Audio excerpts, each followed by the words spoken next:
पिछली वीडियो में पंचजगत अवधारणा के मोनारा जगत पढ़ चुके हैं। अब आगे वीडियो देखिए। सेकंड, प्रोटिस्टा जगत। ठीक है, यह जगत एक कोशिकीय एवं यूकेरियोटिक जीव शामिल होते हैं इसके अंदर। ठीक है, इनके सदस्य जलीय होते हैं। यूकेरियोटिक कोशिका होने के कारण इनकी कोशिका में केंद्रक सुविकसित प्रकार का पाया जाता है। सुविकसित प्रकार का मतलब अच्छे ढंग से दिख जाता है इसके अंदर। ठीक है, इनमें अलैंगिक प्रकार का जनन पाया जाता है। अलैंगिक प्रकार का जनन पाया जाता है। ये अधिकतर परजीवी प्राणियां होते हैं। ठीक है, प्रोटिस्टा के अंदर वर्गीकरण। प्रोटिस्टा को 5 भागों में बांटा गया है। ठीक है, 5 भागों में बांटा गया है। पहला है क्राइसोफाइटा। क्राइसोफाइटा में देखिए, यह एक प्रकार का समुद्री जीव होता है। यह समुद्र में रहता है। ठीक है, यह जीव समुद्र में रहता है। यह स्वच्छ जल तथा लवणीय जल में पाया जाता है। यह स्वच्छ जल में भी रहता है और लवणीय जल में भी पाया जाता है। ठीक है, इसके अंदर देखिए डाइटम तथा सुनहरे शैवाल रेशमिड आते हैं। ठीक है, इनकी कोशिका भित्ति जो सबसे बाहरी भित्ति होती है इनकी, जो सुरक्षा प्रदान करती है इनको, उसकी भित्ति सिलिका की बनी होती है। सिलिका की बनी होती है। ठीक है, सेकंड देखिए डायनोफ्लैजिलेट। ठीक है, इसके अंदर देखो, यह एक समुद्री एवं प्रकाश संश्लेषी जलीय जीव होते हैं। यह एक समुद्री होता है और प्रकाश संश्लेषी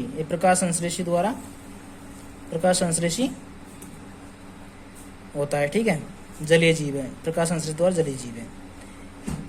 इनके जो वर्णकों के आधार पर यह पीले, हरे, भूरे, नीले और अथवा लाल दिखते हैं। ठीक है, इनके वर्णक जो बाहरी वर्णक होता है इनका, इनके आधार पर यह पीले, हरे और भूरे, नीले, लाल रंग के दिखाई देते हैं। ठीक है,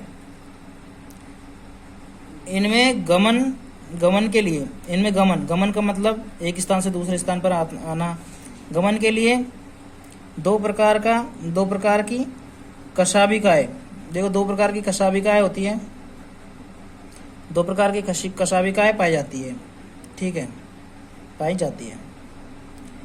अब देखिए इनकी कोशिका भित्ति बाहरी भित्ति, जो बाहर की भित्ति होती है वो कोशिका भित्ति सबसे बाहरी भित्ति, जो सेलुलोज की बनी होती है। इसके अंदर सेलुलोज की बनी होती है और क्राइसोफाइटा इसके अंदर सिलिका की बनी होती है। ठीक है, सेलुलोज की बनी होती है, ज्यादातर सेलुलोज की ही बनी होती है। उदाहरण इसका गोनिया लैंप्स। ठीक है, इसका उदाहरण है। ठीक है, थर्ड देखिए यूग्लिनोइड, जो यूग्लिना है वगैरह ये आते हैं इसके अंदर। यह स्वच्छ जलीय जीव होते हैं। स्वच्छ जलीय जीव है ये, जो स्वच्छ जल में पाए जाते हैं। ठीक है, इनकी कोशिका भित्ति की जगह, इनकी जो कोशिका भित्ति होती है ना, इसकी जगह पेलिकल परत पाई जाती है। पेलिकल परत जो प्रोटीन की बनी होती है। समझ में आया? इनकी कोशिका भित्ति की जगह, सबकी कोशिका भित्ति है, सबके अंदर, सबके बाहर कोशिका भित्ति है, लेकिन इसके अंदर कोशिका भित्ति की जगह इसमें पेलिकल परत पाई जाती है जो प्रोटीन की बनी होती है। ठीक है, अब जिसमें इनकी संरचना को लचीला बनाती है। देखो, प्रोटीन की बनी होती है ना ये, इसके कारण इनकी जो संरचना होती है ना वो लचीली होती है। इनकी संरचना इसके कारण लचीली होती है। ठीक है, इनमें 2 कशाभिकाएं पाई जाती है, जो एक छोटी होती है, यह एक लंबा होता है। दोनों ये असमान होते हैं। ठीक है, उदाहरण देखिए इनका। यूग्लिना बताया था मैंने पहले, यूग्लिनोइड है जो यूग्लिना पादप व जंतु की योजक कड़ी है। युगली प्रोटिस्टा के अंदर अब फोर्थ देखते हैं, अवपंक कवक। ठीक है, अवपंक कवक यह एक प्रकार का मृतपोषी प्रोटिस्टा है। मृतपोषी प्रोटिस्टा है। ठीक है, ये एक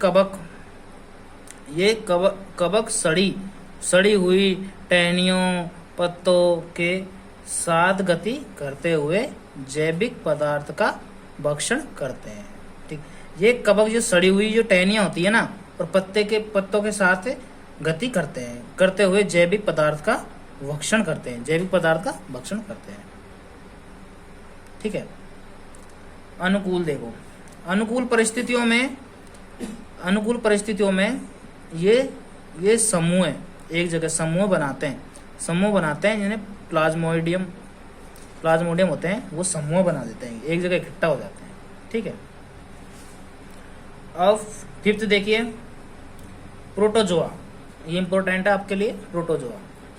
प्रोटिस्टा के अंदर, वर्गीकरण के अंदर प्रोटोजोआ ये फिफ्थ है, इसका लास्ट है। इनमें पोषण जो भोजन होता है, इनमें पोषण दो प्रकार का होता है। देखिए, एक तो परपोषी होता है, एक परजीवी प्रकार का होता है। दो प्रकार हो गया। अब प्रोटोजोआ को गमन, जो इनका चलना होता है, एक स्थान से दूसरे स्थान, गमन के आधार पर 4 प्रकार में बांटा गया है।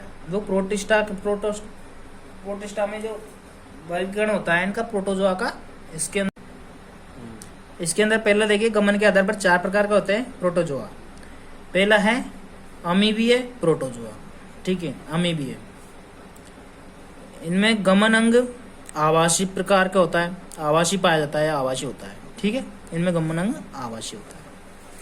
ये लवणीय और अलवणीय जल में दोनों में पाए जाते हैं, दोनों जलों में पाए जाते हैं, लवणीय और अलवणीय।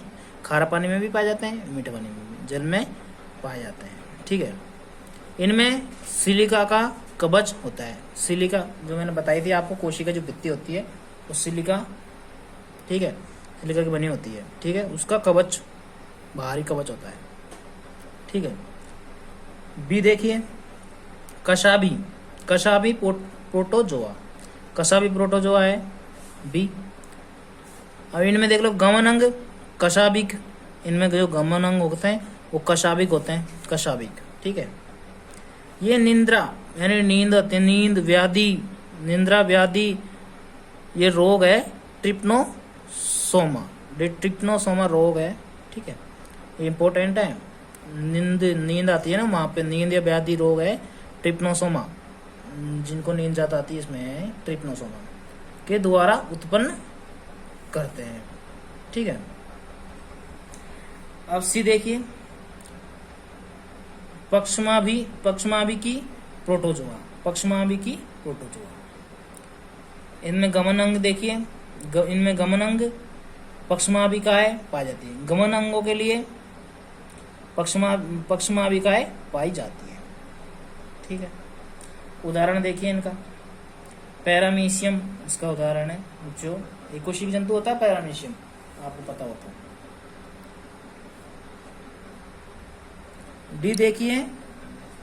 डी देखिए स्त्रोजोआ। ठीक है, गमन अंग अनुपस्थित होते हैं इसके अंदर, इनके अंदर गमन अंग या गमन नहीं करते, गमन अंग अनुपस्थित होते हैं। ठीक है, अब इनका उदाहरण देखो, प्लाज्मोडियम इनका उदाहरण है। ठीक है, अब देखो थर्ड, जो पंचगत अवधारणा के अंदर जो थर्ड है, जिसे 5 भागों में बांटा गया है पंचगत अवधारणा को, फंजाई, जिसे कवक भी बोलते हैं। ठीक है, कवक नमी रोटी रोटी फलों आदि में पाए जाते हैं। कभी तुमने देखा हो अचार है जो फफूंद जाता है उसको कवक बोलते हैं। रोटी है 2-3 दिन की रोटी है पड़ी हुई है, जो नमी के अंदर अगर गीली हो रखी हो या गीली नमी हो उसके अंदर जो फफूंद जाते हैं, ठीक है, काली काली पड़ जाती है, उसको बोलते हैं हम कवक। ठीक है, अधिकांश फंजाई परजीवी होते हैं। अधिकांश जो फंजाई होते हैं अधिकतर फंजाई परजीवी होते हैं। इन्हें मृतजीवी भी कहा जाता है, इन्हें मृतजीवी भी कहा जाता है। ठीक है, यह पौधों तथा जंतुओं पर निर्भर रहते हैं, ये पौधों और जंतुओं पर निर्भर रहते हैं। ठीक है, इस जगत में ऐसे सजीवों को रखा गया है शरीर बहुकोशिकाओं व यूकेरियोटिक कोशिकाओं से बना होता है, जिनका शरीर एक तो बहुकोशिकाओं से एक यूकेरियोटिक कोशिकाओं से बना होता है, मिलकर बना होता है। ठीक है, अब इसकी संरचना देखिए, इसके अंदर संरचना ये कवक तंतुओं से मिलकर बने होते हैं। कवक है, इसके अंदर कवक का आते हैं, ये कवक तंतुओं से मिलकर बने होते हैं। ठीक है, इनकी कोशिका भित्ति बाहरी भित्ति होती है। कोशिका भित्ति काइटिन नामक एक पदार्थ है, उससे मिलकर बनी होती है। ठीक है, इष्ट कवक का अपवाद होता है। ठीक है, ये देखो, ध्यान रखो, ध्यान में दीजिए, इष्ट कवक का अपवाद होता है, क्योंकि ये एक कोशी के होते हैं। क्योंकि कवक होता है वो कवक इष्ट का अपवाद, क्योंकि इष्ट होती है वो एक कोशी की होती हैं, और कवक होता है वो द्विकोशी के होते हैं, बहुकोशी के, सॉरी, कवक होता है वो बहुकोशी के होते हैं और इष्ट एक कोशी के होते हैं, इसलिए यह अपवाद है, एक कोशी के। यह इष्ट का उपयोग, अब इष्ट का उपयोग देखो, इष्ट का उपयोग रोटी तथा बियर बनाने में के लिए किया जाता है। ठीक है, रोटी और बियर अंडरलाइन कर देता हूं मैं, रोटी और बियर बनाने में किया जाता है। अब देखो, कवक में कवक तंत्र, अब कवक के अंदर कवक तंत्र पाया जाता है। कवक तंत्र में केंद्रक, कवक तंत्रों के अंदर जो केंद्रक होता है वो बहुकेंद्रीय होता है। देखो, कवक तंत्रों के अंदर, कवक के अंदर कवक तंत्र होता है ना, उसके अंदर केंद्रक बहुकेंद्रकीय होता है। ठीक है, अब इनका पोषण देखते हैं। ठीक है, पोषण के आधार पर, कवकों में पोषण के आधार पर 3 प्रकार का पोषण पाया जाता है। ठीक है, देखिए, कवकों में फंजाई होता है ना, उसके अंदर 3 प्रकार का पोषण पाया जाता है। देखिए कौन कौन सा है, मृतजीवी, परजीवी और सहजीवी। अब देखो, मृतजीवी जो सड़े गड़े जो पदार्थ होते हैं, इनसे ही इनका भोजन बनता है। ठीक है, परजीवी जो एक दूसरे पे आश्रित रहते हैं, भोजन करते हैं। ठीक है, सहजीवी। ठीक है, अब देखिए 3 प्रकार का हो गया ये भोजन। ठीक है, अब जनन देखिए, जनन क्षमता में क्या होता है, प्रजनन में क्या होता है। देखिए इनका प्रजनन कैसा होता है, जनन के आधार पर कवकों में कई प्रकार के जनन पाया। देखिए इनके अंदर 3 जनन पाया जाता है।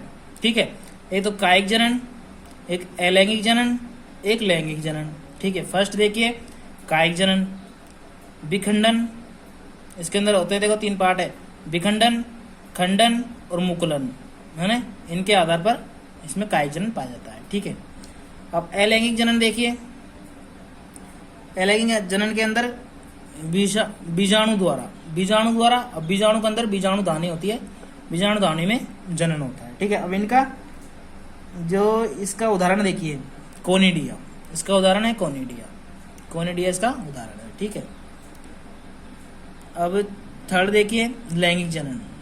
ठीक है, लैंगिक जनन के अंदर देखिए कौन सा है, ऐसा जनन जिसमें युग्मकों का निर्माण तथा निषेचन की प्रक्रिया होती है, लैंगिक जनन कहलाता है। ठीक है, अब देखो युग्मक क्या होते हैं, युग्मक होते हैं एक तो नर युग्मक, एक मादा युग्मक, दोनों का जब निर्माण होता है, दोनों मिलते हैं, संलयन होता है। ठीक है, या निषेचन होता है, उस प्रक्रिया में यह लैंगिक जनन होता है, संपन्न होता है, लैंगिक जनन कहलाता है। ठीक है, अब कवकों में लैंगिक जनन 2 पदों में संपन्न होता है। देखिए कवकों में लैंगिक जनन होता है वो 2 पदों में संपन्न होता है। ठीक है, उनको देखो, एक होता है जीव द्रव्य संलयन, एक तो जीव द्रव्य संलयन के अंदर होता है, जीव द्रव्य के अंदर संलयन होता है, जो मिलना संलयन होता है, मिलना। ठीक है, एक होता है केंद्रक सलियन, जो केंद्र दोनों केंद्रों का मिलना, ठीक है। एक मादा केंद्रक एक नर केंद्रक का मिलना, सलियन यानी मिलना, दोनों निषेचन, ठीक है, द्वारा होते हैं। और इनमें युग्मनज यानी जो युग्मक मिलते हैं, नर युग्मक और मादा युग्मक दोनों मिलेंगे तो युग्मनज का निर्माण करते हैं, ठीक है। अब देखिए जीव द्रव सलियन, जीव द्रव के अंदर सलियन यानी होता है मिलना, ठीक है।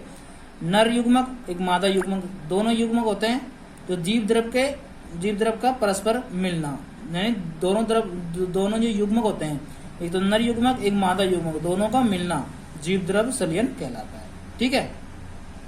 जीव द्रव सलियन के बाद में देखिए सेकंड वाला केंद्रक सलियन, केंद्रकों का मिलना, ठीक है। नर युग्मक और मादा युग्मक, ठीक है, नर युग्मक तथा मादा युग्मकों के केंद्रक का मिलना, ठीक है, केंद्रक सलियन कहलाता है, ठीक है। नर युग्मक मादा युग्मक दोनों का मिलना केंद्रक सलियन कहलाता है, ठीक है। अब देखिए कवक का वर्गीकरण, अब कवकों का वर्गीकरण देखिए, ठीक है। इसे 4 भागों में बांटा गया है, वर्ग में इसे 4 भागों में बांटा गया है। देखिए भाग देखिए इनका, ए देखिए फाइकोमाइसिटीज, ठीक है, बी देखिए एस्कोमाइसिटीज, सी देखिए बेसिडियोमाइसिटीज और डी देखिए ड्यूटेरोमाइसिटीज, ठीक है। ये 4 भागों में बांटा गया है कवकों को वर्गीकरण के आधार पर, ठीक है। इसमें पढ़ते हैं अपन फर्स्ट जो है ए फाइकोमाइसिटीज, ठीक है। फाइकोमाइसिटीज में देखिए इनका आवास यानी जो रहना कहाँ रहते हैं, देखिए इनका आवास यह नमी में पाए जाते हैं। यह जो नमी है, जो नमी होती है ना, जहाँ मिट्टी के अंदर पानी भरा होता है वहाँ नमी में पाए जाते हैं, ठीक है। कवक जाल, इसके अंदर कवक जालों के अंदर कवक जाल जो बहुकेंद्रकीय होते हैं। देखो कवक जाल होगा उसके अंदर बहुत सारे कवक होंगे, उसमें बहुकेंद्रकीय होते हैं, ठीक है, बहुकेंद्रकीय होते हैं। इनमें जनन, देखिए जनन अलैंगिक पाया जाता है, जनन इसके अंदर अलैंगिक प्रकार का पाया जाता है, ठीक है, जो विषाणु द्वारा होता है, विषाणु 2 होते हैं इसके अंदर, विषाणु 2 होते हैं, एक तो चल बीजाणु होता है और एक अचल बीजाणु होता है, ठीक है। चल बीजाणु और अचल बीजाणु 2 प्रकार के विषाणु होते हैं, चल बीजाणु और अचल बीजाणु, ठीक है। अब लैंगिक जनन देखिए, ये लैंगिक जनन हो गया। अब लैंगिक जनन देखिए, इस प्रक्रिया में युग्मक द्वारा समयुग्मकी तथा विषम युग्मकी, युग्मक इसमें एक तो समयुग्मक होता है, एक विषम युग्मकी होता है, इनके आधार पर लैंगिक जनन होता है, ठीक है, विषम युग्मकी और समयुग्मकी। उदाहरण देखिए म्यूकर, राइजोपस, एस्कोमाइसिटीज, वी वाला देखिए एस्कोमाइसिटीज, ठीक है। यह थैली जैसा कवक पाया जाता है, यह थैली के समान होता है, थैली जैसा कवक पाया जाता है, ठीक है। ये देखिए इसके अंदर फर्स्ट है कवक तंतु जो बहुकोशिकीय होता है, कवक तंतु होता है इसके अंदर जो बहुकोशिकीय होता है, ठीक है।